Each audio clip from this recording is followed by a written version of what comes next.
Think that this man is not crazy, but after hearing this terrible tale, you will think that he is the most insane man you have ever heard of. He was very nervous. He claims that it's anxiety, but insanity most likely has a role in his fantasy of getting away with murder. This tale begins in the man's thoughts. This disease has sharpened my senses, not destroyed, not dulled them. Above all was sense of hearing acute. I heard all things in heaven and in earth. I heard many things in hell. How then am I mad? He continues to tell us why he made the decision to take the old man's life. I loved the old man. He had never wronged me. He had never given me insult. For his gold I had no desire. I think it was his eye. Yes, it was this. He had the eye of the vulture, a pale blue eye, with a film over it. Whenever it fell upon me, my blood ran cold, and so by degrees, very gradually, I made up my mind to take the life of the old man, and thus I rid myself of the eye forever. What was he thinking? He killed someone because he didn't like his eye? Yes, you heard that right. But the real reason he killed the man was because he was scared that the old man's eye could see into his soul and see his insanity. Every night at midnight, he would go up to the old man's room, and well, I'll just let him explain. He turned the latch of the old man's door and opened it, very gently. Then, when he had made an opening sufficient enough for his head, he put in a dark lantern, all closed, that no light shone out. Then, he ordered to place his whole head within the opening, so far that he could see him as he lay upon his bed. This he did for 7 long nights, every night just at midnight. But he found it impossible to do the work, for it was not the old man who vexed him, but his evil eye. Then finally, on the 8th night, it happened.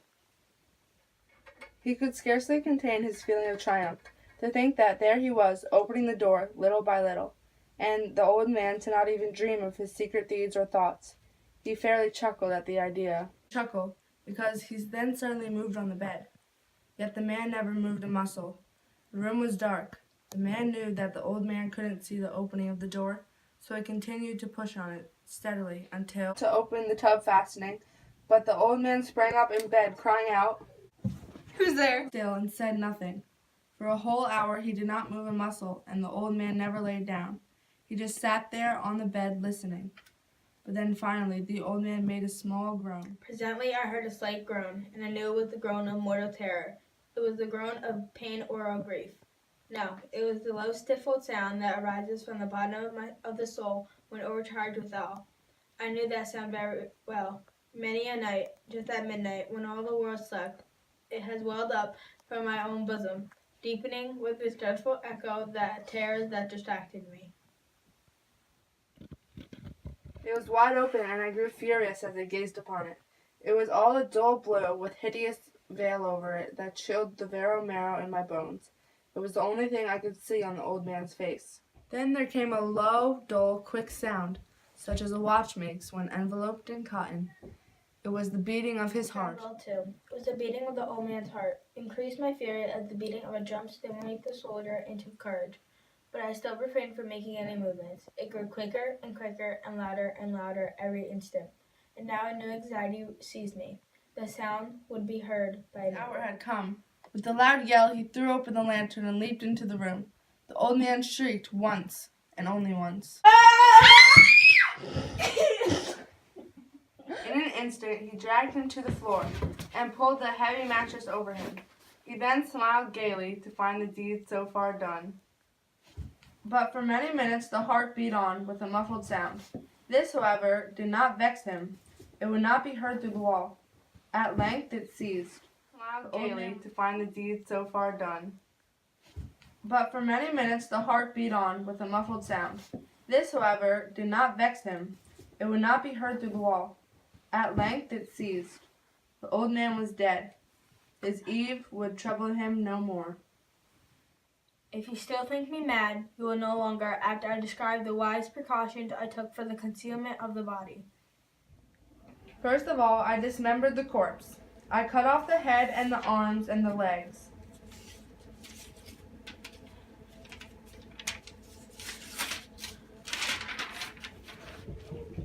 I then took up 3 planks from the flooring of the chamber. and deposited it all between the scanlings. I then replaced the boards so cleverly, so cunningly, that no human eye, not even his, could have detected anything wrong.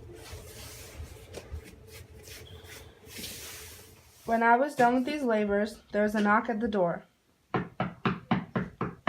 For what had I to fear?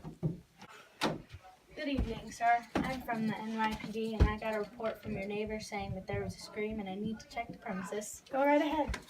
He had showed the police officer every room and all of his treasures with confidence.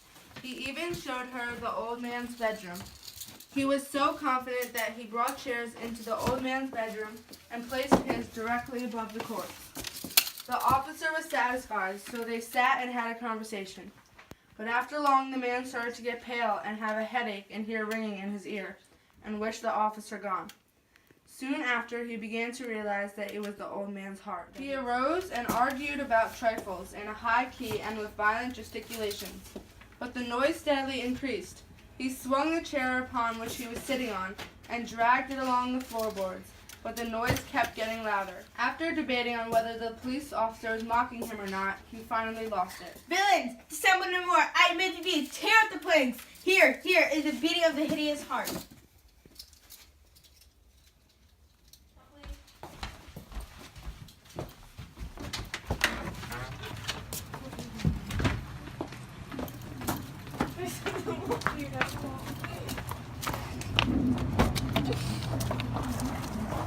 The story of the telltale heart.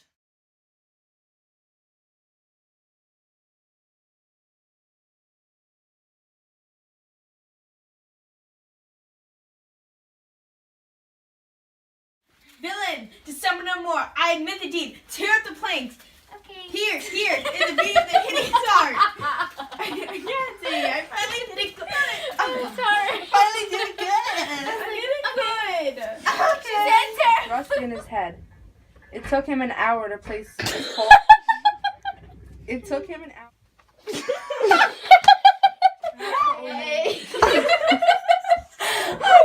I'm from the police department, and I forgot the rest again.